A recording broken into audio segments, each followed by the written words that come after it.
Welcome back. Now, the issue of human rights and international law are supposed to be pretty clear. But when it comes to how corporations are obliged to act and uphold human rights, there is somewhat of a grey area. Professor Bonita Meyersfeld, Associate Professor at Wits University and human rights lawyer, has written extensively on this matter and is now calling for a change to international law.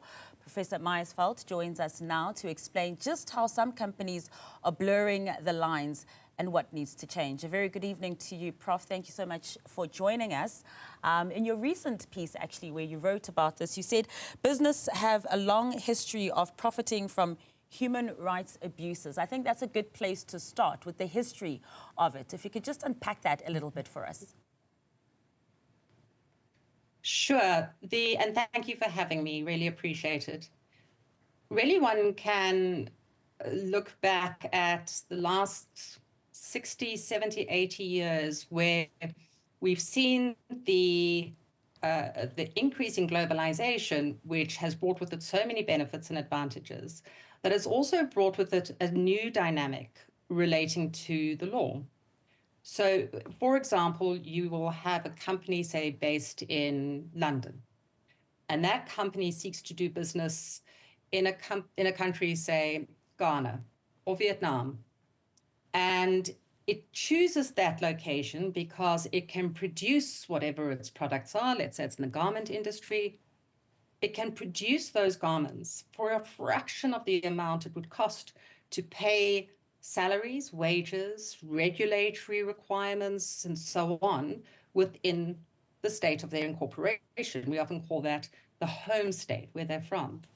And so they reach out to an impoverished state, which is desperate for investment for a whole variety of reasons.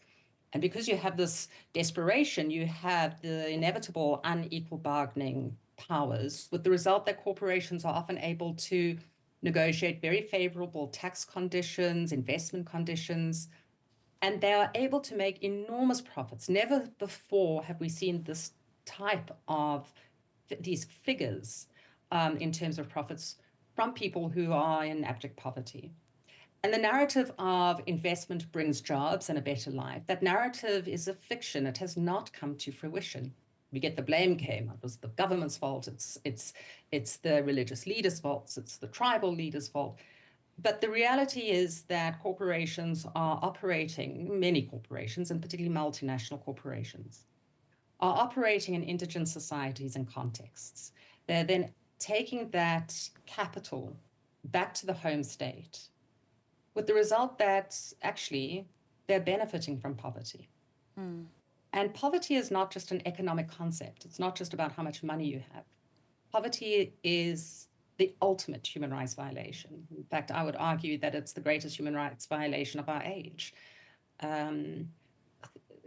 Millions of people die because of impoverishment, because there's a lack of access to food, because there's no water security, no shelter, no hygiene, that people are devoid, they are robbed of any basic human right that you and I would consider. There's no right to work. There's no right to be able to make a telephone call. There's no right to register so that you have an ID document so you can even get the necessary documentation to ensure that you get a social grant, for example. And this poverty is cyclical. Corporations come in with an offer of a better life, but the salaries never allow for it. And so you have the repetition, the cyclical nature of poverty.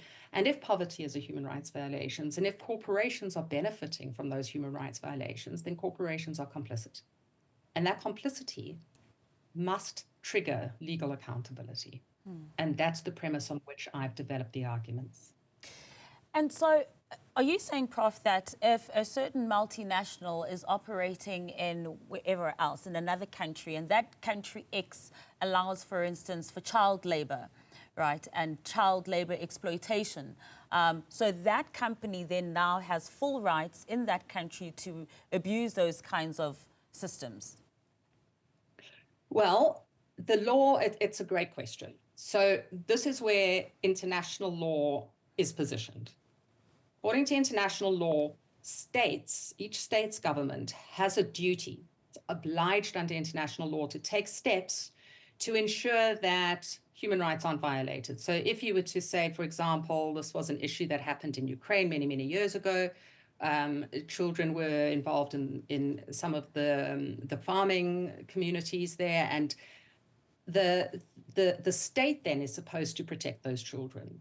Where corporations might be using child labor, it's up to that state to prevent those corporations from doing so, or punish them when they do. But because there is not an equal relationship between the state and a multinational corporation, that state isn't able to exercise the control required by international law. So you have a governance gap. However, international law is very clearly developing guidelines to corporations. And those guidelines say you may not conduct or commit human rights violations even if they are authorized or allowed by the government of that state.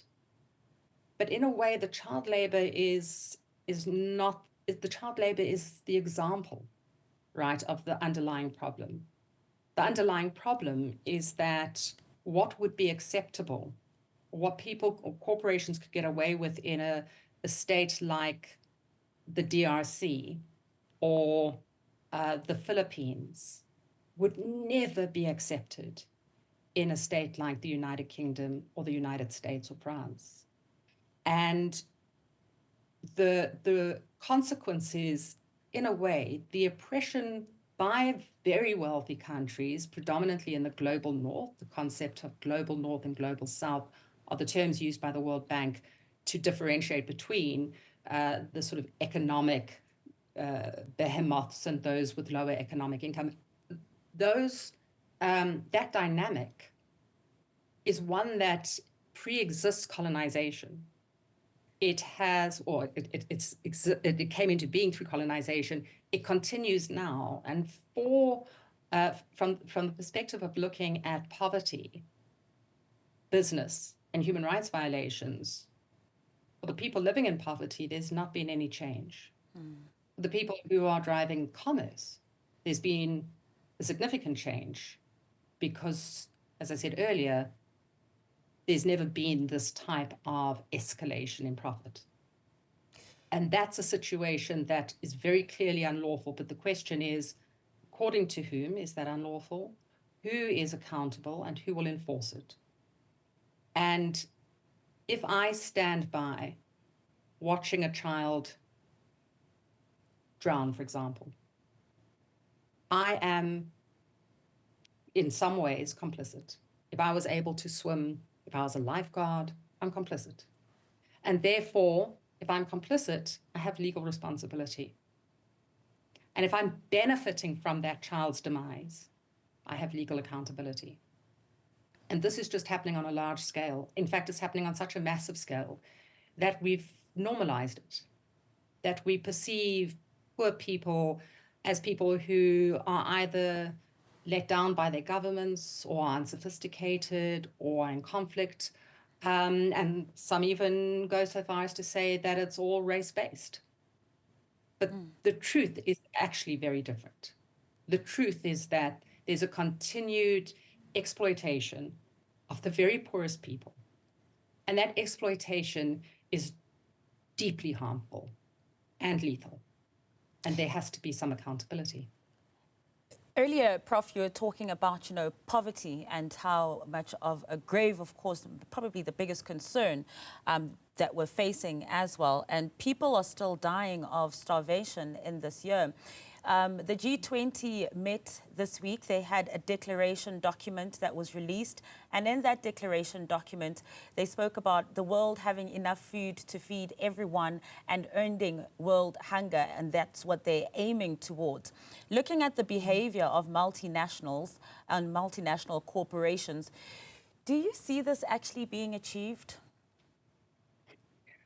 Well, I would not position myself as an expert on food, but in the research that I've done, there are many who argue that there's not a problem of food scarcity. There's not a shortage of food. It's access to food.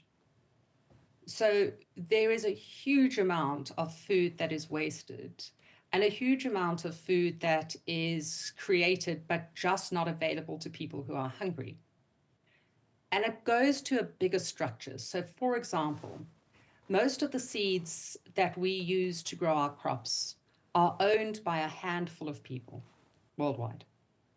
And that's developed in a very a brilliantly constructed commercial mechanism. The result is that, together with genetically modified approaches to seeds, people are using seeds that can only reproduce once. You therefore have to buy the seed every year.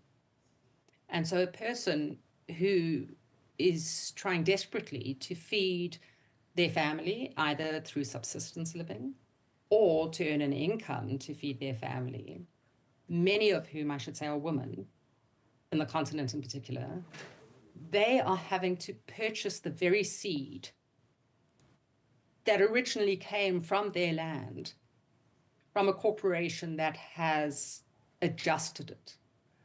They pay for it. And so when people talk about food scarcity and a food shortage of food, my response is that we really need to interrogate whether the claim that there is a food shortage is an accurate one. My proposition is that there is not a shortage of food, there is an insecurity of access to food. And the list goes on.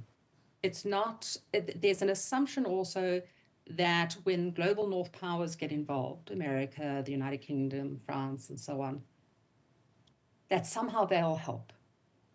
And what I try to show in my research is that those countries are often the very cause of the harm. In fact, if one thinks about an issue such as illicit financial flows occur when corporations invest in Africa and through various mechanisms funnel that money out of the continent. Some of them are quasi-legal, such as transfer pricing, which is a mechanism I can explain if you want, but essentially it's a type of tax evasion and avoidance. Some of it is out and out theft. But the amount of money that leaves this continent through illicit mechanisms far exceeds any amount of charity or funding given by any country to the continent. In fact, in many ways, if the global North would just be fair in its trading, the global South, there would be very little chance of this continued inequality, global economic inequality.